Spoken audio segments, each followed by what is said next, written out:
पानी रुक जाए तो फिर मैं समझता हूँ इंजीनियर को लगाने की कोई ज़रूरत नहीं है, मजदूर लगाने की कोई ज़रूरत नहीं है और बंदे की रखवाली करने की कोई ज़रूरत नहीं है। भारतीय जनता पार्टी के मंत्री और भारतीय जनता पार्टी के नेता एक झूठ का पुलिंदा है।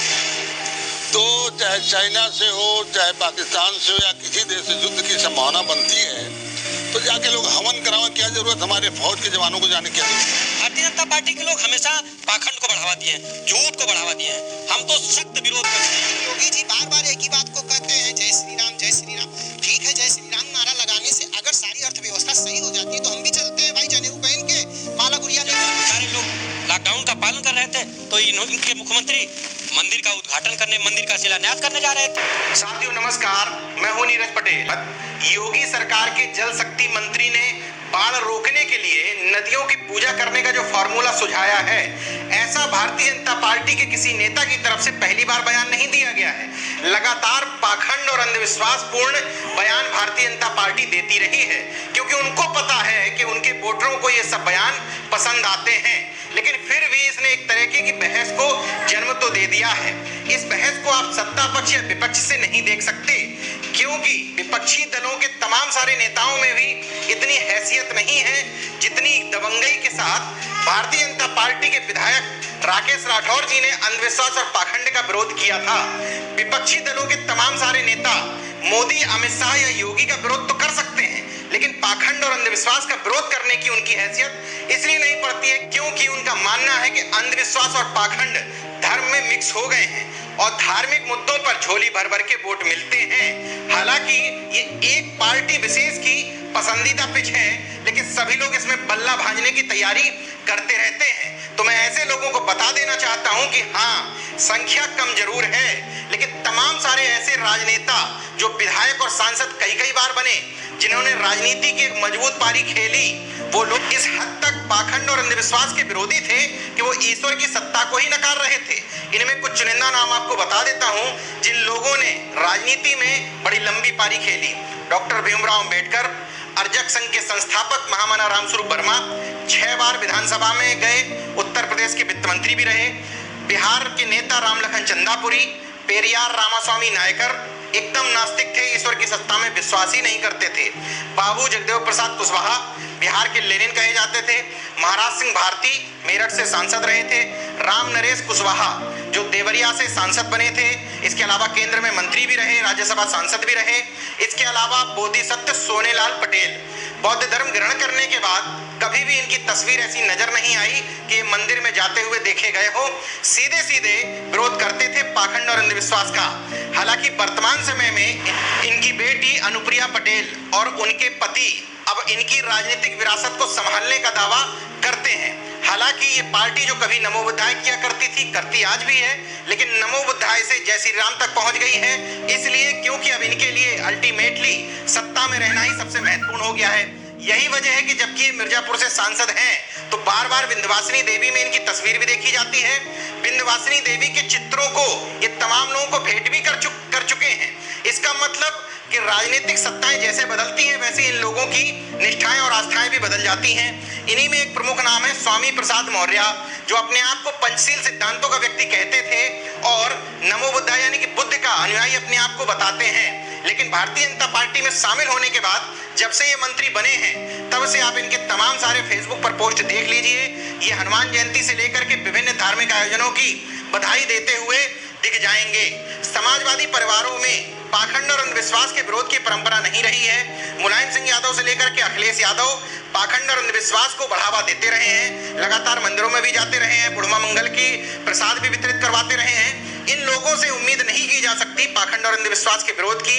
लालू यादव ने भी कभी सीधे सीधे तौर पर ईश्वर की सत्ता को डिनाई नहीं किया, तो उनके बेटे तेजस्वी यादव भी डिनाई कभी नहीं करते हैं। हाँ, मौजूदा राजनीति में एक नाम जरूर है, शरद यादव जी पूर्व सांसद हैं।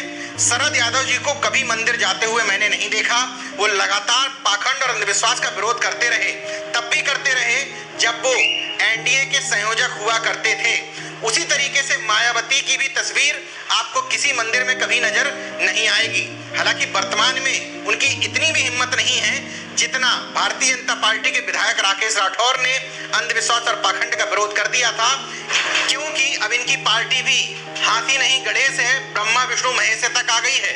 वर्तमान राजनीति में एक और नाम है सावित्रीबाई फूले, जो सीधे सीधे पाखंड और अंधविश्वास का विरोध करती हैं। निश्चित तौर पर मैं ये मानता हूं कि कठिन तो है, पाखंड और अंधविश्वास के खिलाफ बोलते हुए राजनीति में बने रहना, वोट बैंक हासिल कर लेना मुश्किल तो है, लेकिन एकदम से ये डिनाई कर दिया जाए कि संभव ही नहीं है, तो ऐसा नहीं है। तमाम सारे लोग पहले भी और वर्तमान में भी राजनीति में बहुत सारे नाम छूट रहे हैं जो वर्तमान में राजनीति कर रहे हैं, विधायक और सांसद भी हैं, लेकिन वो पाखंड और अंधविश्वास के एकदम खिलाफ हैं। पूर्व सांसद रमाकांत यादव ने पाखंड और अंधविश्वास के खिलाफ जो बोला था वो उनकी पार्टी की लाइन नहीं थी, क्योंकि उनकी पार्टी के राष्ट्रीय अध्यक्ष भी पाखंड और अंधविश्वास के खिलाफ इतना नहीं बोल सकते। इसलिए इस वीडियो में रमाकांत यादव जी का जो बयान शामिल करवाया गया है वो उनके किसी पार्टी का नेता होने की वजह से नहीं, बल्कि इस वजह से करवाया गया है क्योंकि वो वर्तमान में पाखंड और अंधविश्वास के विरोध में बोल रहे हैं। विपक्षी नेताओं में भी सभी की इतनी हिम्मत नहीं है।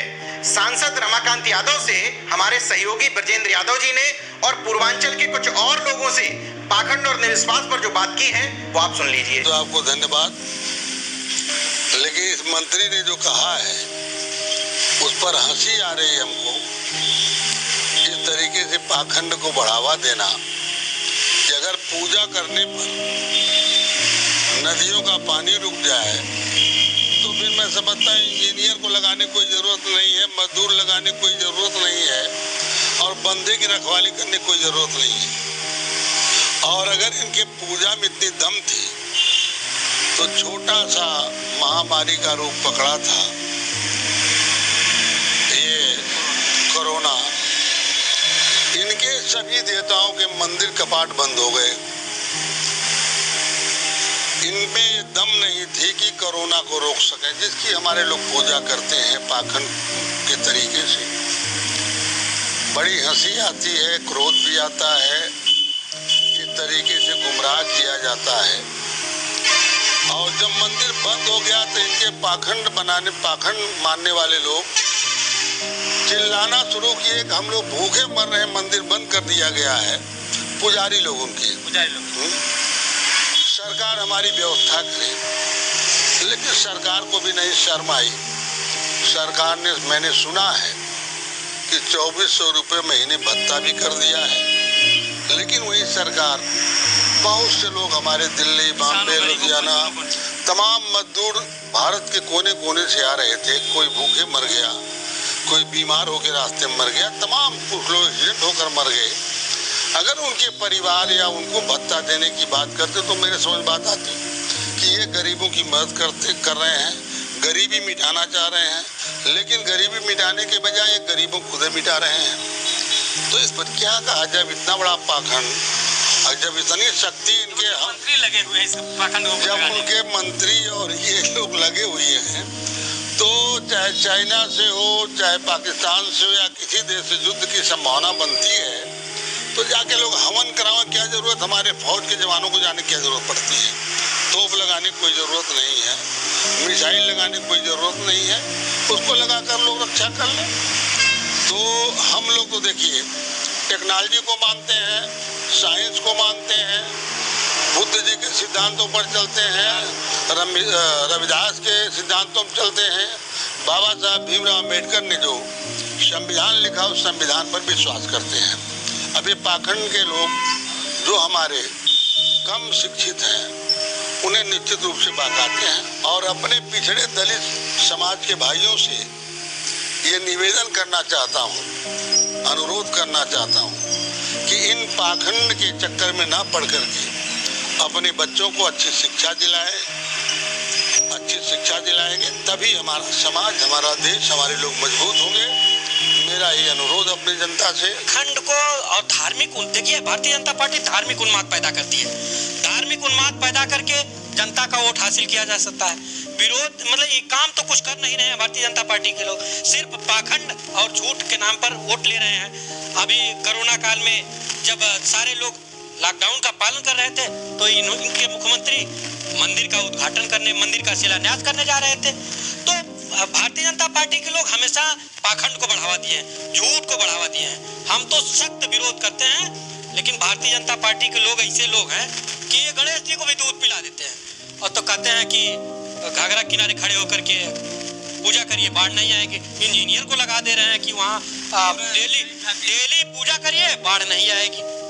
तो ये क्या है? हम कहते हैं कि ठीक है, हम भारतीय संविधान को मानते हैं। भारतीय संविधान के अनुसार जब सारे कार्य हो रहे हैं, भारतीय संविधान के अनुसार राजा महेंद्र सिंह शपथ लिए हैं, वो धार्मिक अनुसार शपथ लिए नहीं है, वो संविधान के अनुसार शपथ लिए।